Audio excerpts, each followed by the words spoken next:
السلام علیکم۔ ابھی میں کچھ دیر پہلے ویڈیوز دیکھ رہا تھا، سیمسنگ نے کوئی گستاخی کی ہے،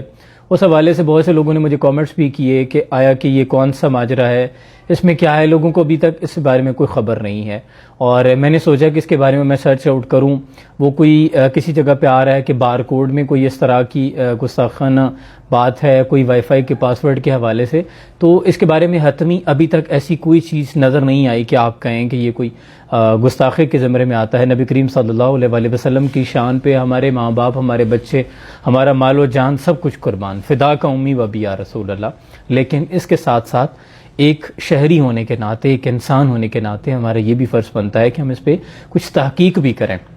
تو میری ذاتی یہ رائے ہوگی آپ کو کہ کوئی بھی ایسا ایکشن لینے سے پہلے، ابھی ریسنٹلی سیالکوٹ میں جو انسیڈنٹ ہوا تھا، پوری دنیا میں جگ ہسائی ہوئی،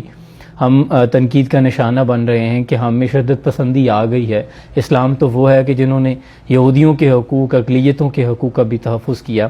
اور بلا شبہ ہم حضور اکرم صلی اللہ علیہ وسلم کی شان پہ ایک حرف بھی برداشت نہیں کر سکتے، ہم نے جانیں ان کی ناموس کے لیے رکھی ہیں۔ لیکن اس کے ساتھ ساتھ میری ایک اور آجزانہ گزارش ہے کہ پہلے کوئی بھی سٹیپ لینے سے پہلے ہر بندہ اپنی ذمہ داری سمجھے کہ میں اس پہ پہلے تحقیق کروں گا، اس کے بعد کچھ بولوں گا اور کوئی سٹیپ لوں گا، کیونکہ جہاں حضور کی شان کی بات ہے، اس کے بعد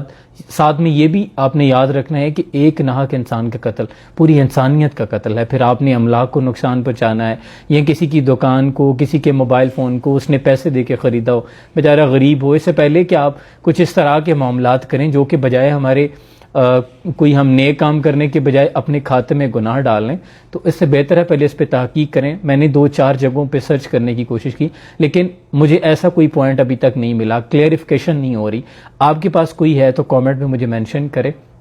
اور یقیناً جہاں بھی گستاخی ہوگی ہمارا فرض بنتا ہے کہ ہم اس کے خلاف حق کی آواز بلند کریں گے۔ اور لیکن دنیا بھی بڑی فنکار ہے، کسی کی کوئی ذاتی رنجش ہو سکتی ہے، انا ہو سکتی ہے، لیکن ہمارے جذبات کو اس پہ وہ یوٹیلائز نہ کریں، ہمارے جذبات کا ناجائز فائدہ نہ اٹھا لیں۔ ایموشنز کا لوگ کاروبار کرتے ہیں،